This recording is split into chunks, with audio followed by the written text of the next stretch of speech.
Gostaria de apresentar a vocês uma hipótese inicial de diagnóstico de um problema de alta complexidade que, neste momento, está sendo amplamente considerado como uma ameaça vital.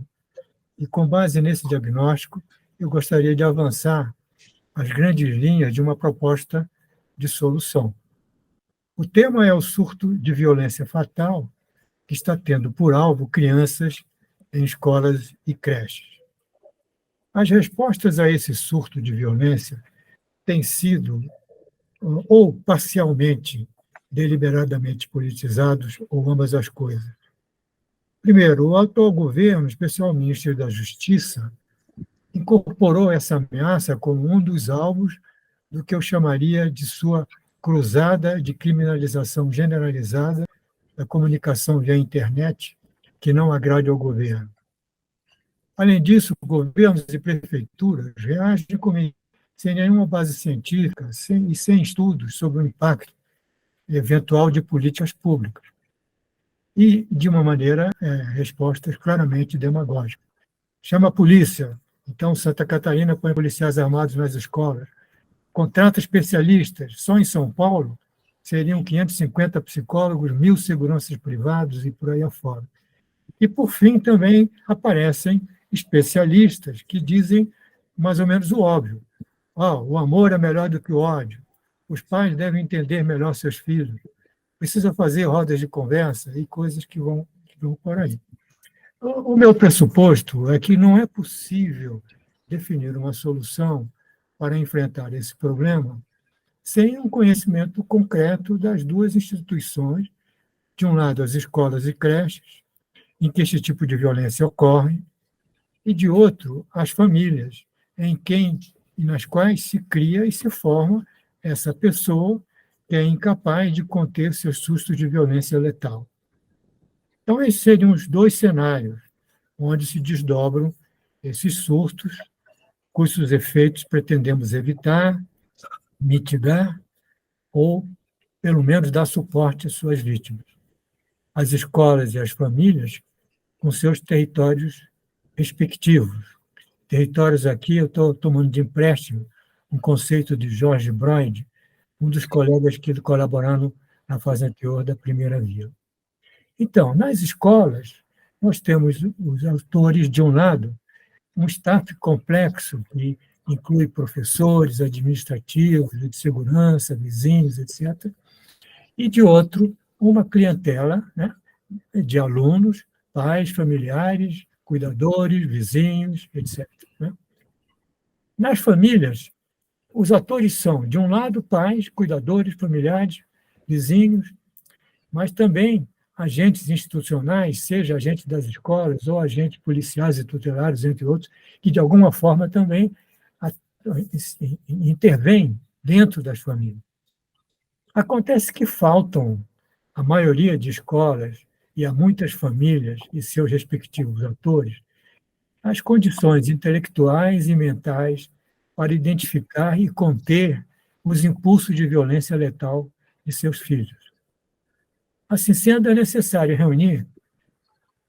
pelo menos seria necessário reunir o conhecimento e a experiência de uma ampla diversidade de profissionais capazes de investigar cientificamente e de serem treinados para reconhecer sintomas de aguçamento de condutas cuja malignidade possa ser contida e cuidada, seja no comportamento das pessoas, seja na disfuncionalidade das instituições, no caso, tanto a escola quanto as famílias.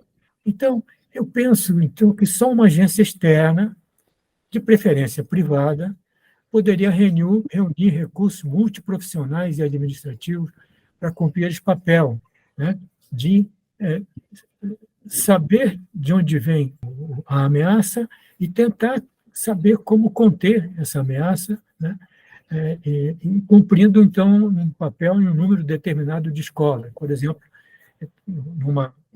uma área que compreenda, seja possível, 9, 10 escolas, e cujo recrutamento e treinamento deve ser feito por essa agência, né, externa. Então, é isso que eu queria propor. não há como você trazer essa multidão, essa multidiversidade de profissionais para dentro de todas as escolas. Nós sabemos que o grande problema das creches públicas são que existem tantas exigências em pessoas formadas em diferentes profissões que isso torna praticamente inviável de sustentar publicamente. Né? Então, o que faz as prefeituras? Elas contratam creches privadas, né? Porque essas creches privadas não têm a obrigação de ter assistentes sociais, educadores com doutorado, sei lá, essas coisas. Né? Então, essa a minha proposta. Nessa sua proposta, você coloca um ente externo e um ente do setor privado. Como fica, na sua opinião, o Estado? Então, qual é o papel do Estado nisso? Ok.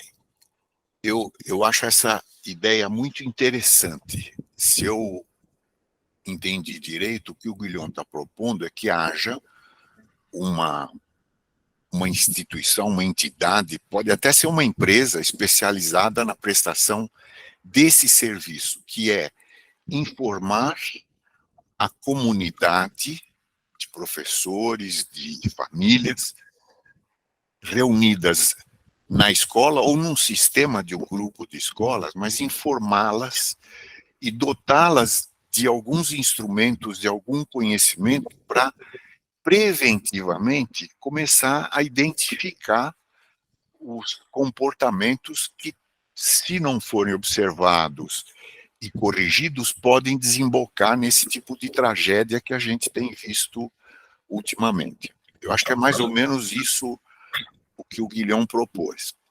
O papel do Estado, eu acho que é fundamental, porque é o Estado que tem que, de alguma forma,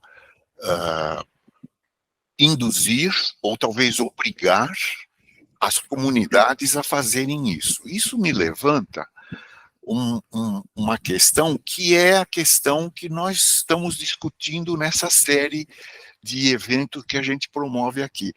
O que isso tem a ver com a democracia ou a falta de democracia no Brasil? Né? Eu acho que tem tudo a ver, né? Porque a democracia, uma das facetas da democracia é a descentralização, é o federalismo, é fazer com que, em cada nível da sociedade, as pessoas assumam os seus papéis.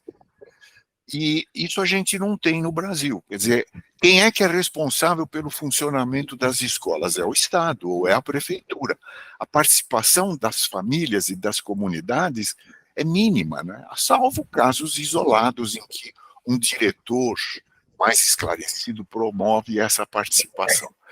Isso me veio à mente, eu tenho lido matérias do que anda acontecendo na escola aqui de São Paulo, onde ocorreu aquela tragédia com a morte de uma professora, e na creche de Santa Catarina, onde 4 crianças foram barbaramente assassinadas. O que aconteceu depois?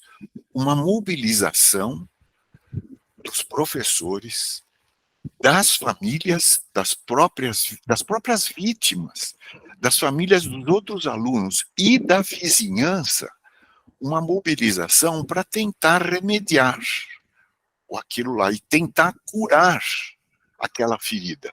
Então, em Santa Catarina, a comunidade se mobilizou para reformar a escola, pintar, mudar o ambiente, e isso do ponto de vista concreto, mas também uma comunidade de afeto, de troca, para tentar coletivamente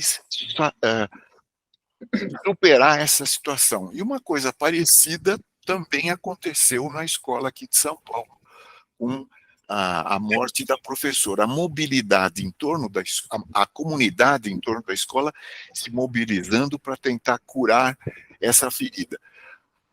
Se a gente tivesse essa mobilização, ou pelo menos essa atenção antes da tragédia, talvez a tragédia não tivesse acontecido. Então, o que a gente precisa é que pessoas, as comunidades, se sintam responsáveis pela escola também, e não apenas observadores e recebedores dos serviços que a escola presta.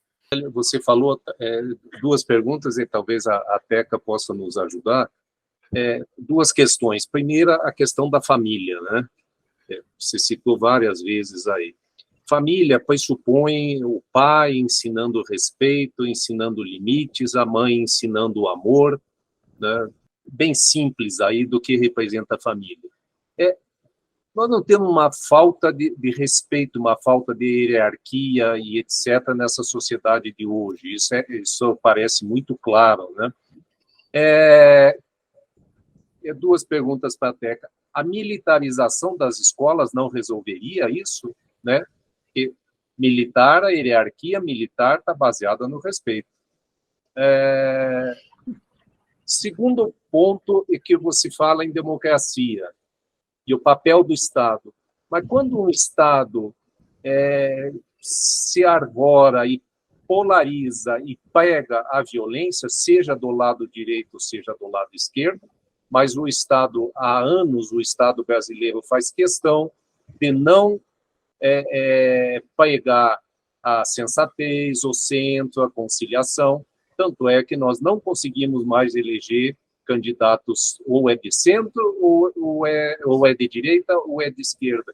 Então, como é que fica até com esse Estado nosso que pega a militarização e se respalda na polarização para se manter no poder?